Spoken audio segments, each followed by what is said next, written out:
When the lawsuit begins, the court will issue an order setting civil case schedule. This order sets the deadlines for events that must occur so that the case will proceed according to the rules.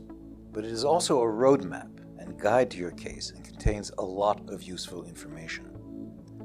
This is an extremely important document, and you should take time to familiarize yourself with it.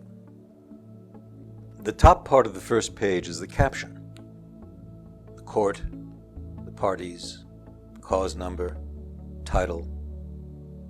The first page of every document filed with the court must have this caption, the only difference being the name of the document.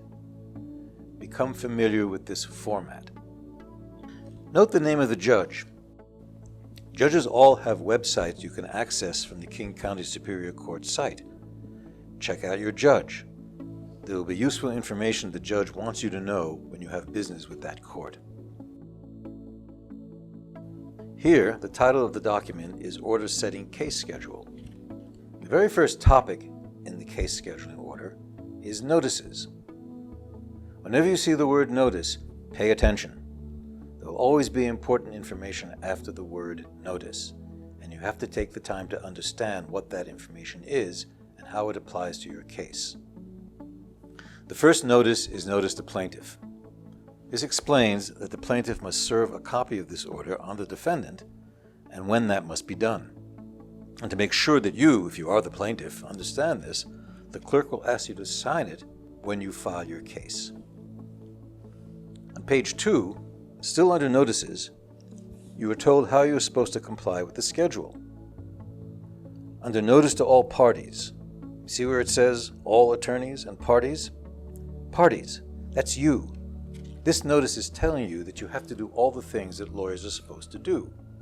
Pursue the case vigorously from the beginning. Undertake discovery promptly. Comply with deadlines. You have to work the case. You just can't sit there and do nothing. If you continue reading under notices, you'll see a lot of other useful information. Read this stuff. It will answer a lot of questions and help you avoid serious pitfalls.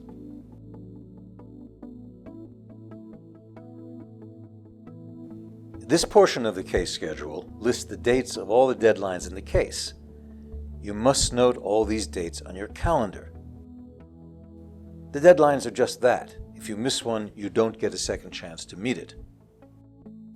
The order also tells you the rule that each deadline is based on. You should become familiar with the concept of citation. Legal documents often refer to rules or statutes, as in this order, citing the rule that the deadlines are based on.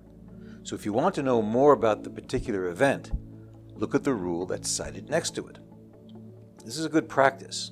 Whenever a pleading or document refers to a rule or statute, look it up. Note also that there's a check symbol. This means that the document must be filed with the court in connection with the particular deadline. For example, there's a deadline for hearing motions to change the case assignment area, and next to that event, there's a citation to KCLCR 82E. What does this mean? Well, since Local Rule 82E is cited, look it up.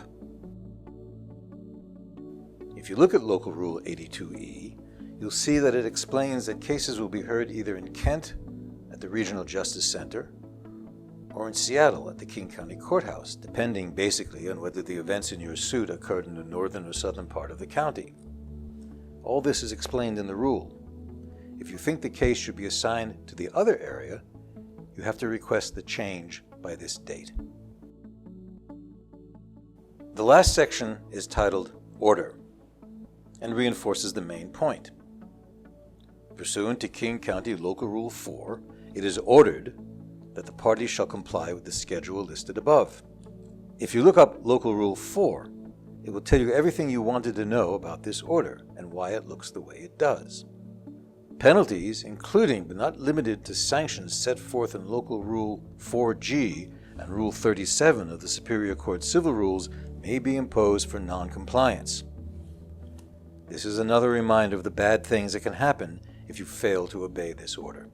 Both Local Rule 4G and Civil Rule 37 contain lists of penalties that range from a rejection of your pleading the dismissal of part of all of your case.